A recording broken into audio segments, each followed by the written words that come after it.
I do believe we got cut off on the last video, so I'm back again. Now then, to torque the crank up, you need to lock the crank and the balancer gear.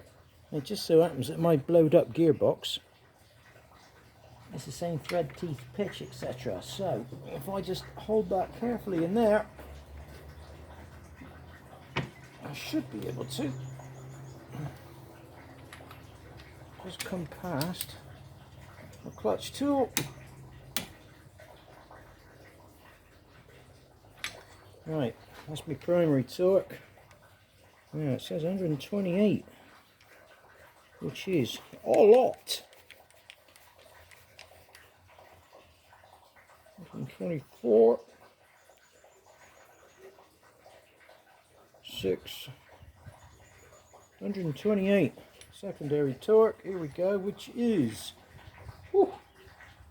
95 foot-pounds according to that, somewhere around there.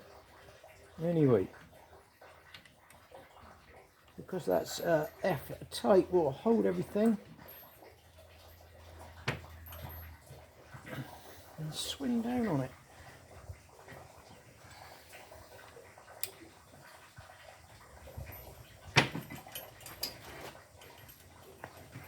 That is F tight. Now obviously I'd like that to stay in place really, then fall out on me. But I am doing the job with what we've got available.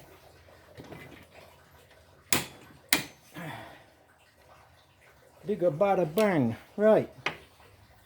Back down now for the last one, which was 44.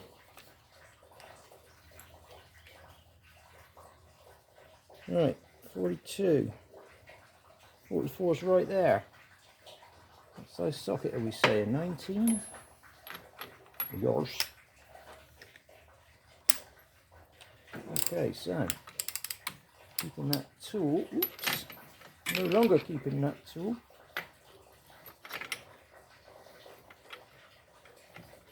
Oh, goes the other way now.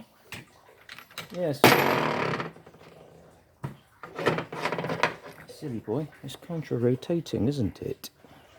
Ever had one of those days where you just can't get it right, you just get it ass about face? Yeah, well, I can't hold that in there when I'm doing that one up because it's going that way. So what you got to do is hold it up in here on the clutch drive.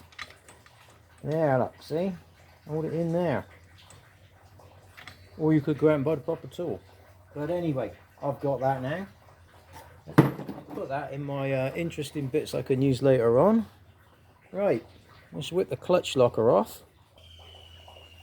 And if you saw my little short I put up, I changed the bearing and the drive bush because I wasn't happy with the amount of free play in it. It doesn't appear much better now. But anyway, stuff happens, so we need to stake that nut. He says, looking around for his banging stick. Where the bloody hell's it gone? Oh, there it is. Down there. Right.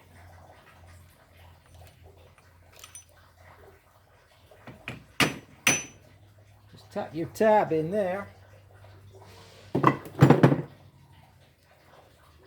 anyone see that short I put up yesterday where a truck behind me made a huge farting noise? Well, another truck in the distance has just done the same, but I don't think that'll pick up on the microphone, so we're going to keep going.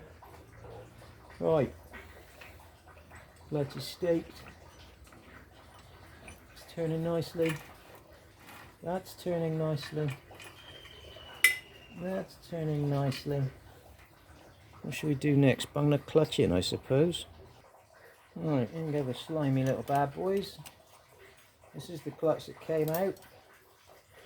It's been recently replaced. At least it doesn't look burnt out. So I'll just smear the oil around. It's not like it's a brand new one. I don't need to soak them overnight or whatever, like everybody loves to go on about. Ooh, whoa, I don't need to throw them on the floor either.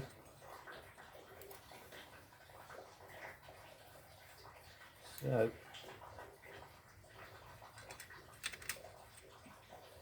in we go. You notice there's no judder plate, which is a plate which is half the width, and it's got a couple of spring sort of rings. All that does is gives you a little bit of initial slip. You don't want that. You want biting, all the biting.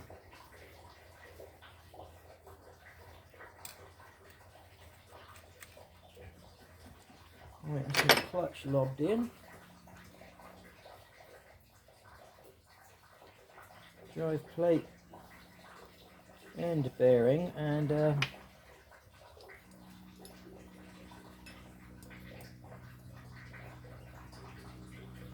bearing puller.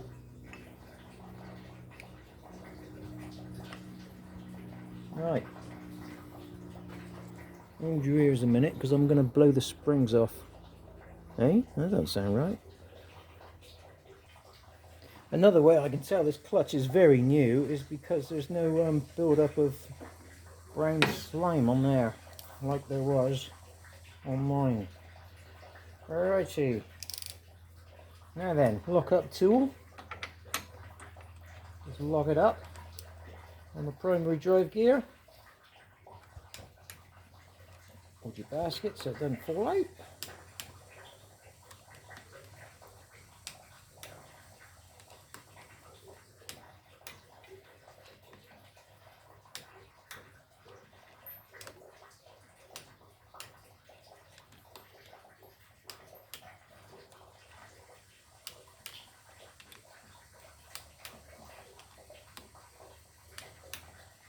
Check. Right. So I think that's pretty much everything on that side. I just need to bung the cover on now. While I'm able to lock the other side up, I might as well throw the flywheel and the starter gear on. Now this is a 250. Apparently the 300 saves 300 grams over here on the left hand side. 330 grams apparently by making it a lot lighter. So that's not something to sniff at actually, so I might well bear that in mind later on, because I'm sure it will be too expensive. We could be doing that as a conversion. Right. So rotation for the crank is going to be the same way as the balance shaft. So all I've got to do is lock the gearbox drive shafts up. But first, I need to check the torque. That's 128 again, which is, again, about 94, I think. 80. No, that's 90. Right, that's 94, and on the back side it is 124 plus 4, which is 128.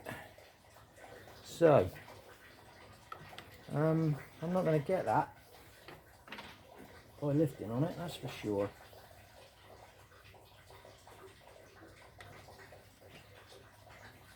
This is going to be one hell of a bang.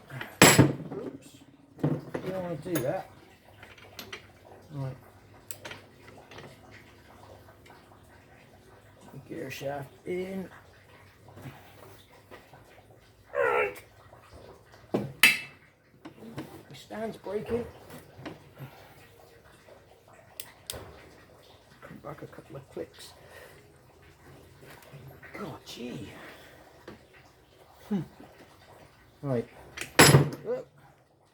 Well, I'm going to break all the golden rules here. I'm going to do a lift on it.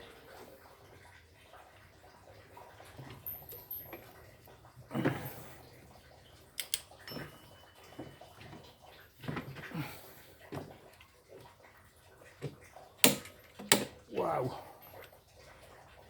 That's a tight boy. It's not as tight as an MAN V12. We used to have scaffold poles on the end of them, but that's not why you're here. Right, moving on. I'm having trouble getting on with this video today because I'm really not that happy with the gear selection. I mean, it's always a bit iffy when the engine's not running, but well, I'm having a lot of trouble trying to get fourth and fifth. Sometimes it'll work easy, and other times it just don't want to bloody work. But I have been right through everything 3 or 4 times. I've looked at the diagrams, I've taken the gearbox back apart and spread it out on a bench and then put it back together again as Honda told me to. But I'm not happy with it. But it is selecting gears, it's just not doing it very nicely. So the only thing I can do now really is to either pull it apart again or just build it up and see what happens. Anyway, we're all here to see the 301 conversion. So I'm going to chip this video off here and start that next.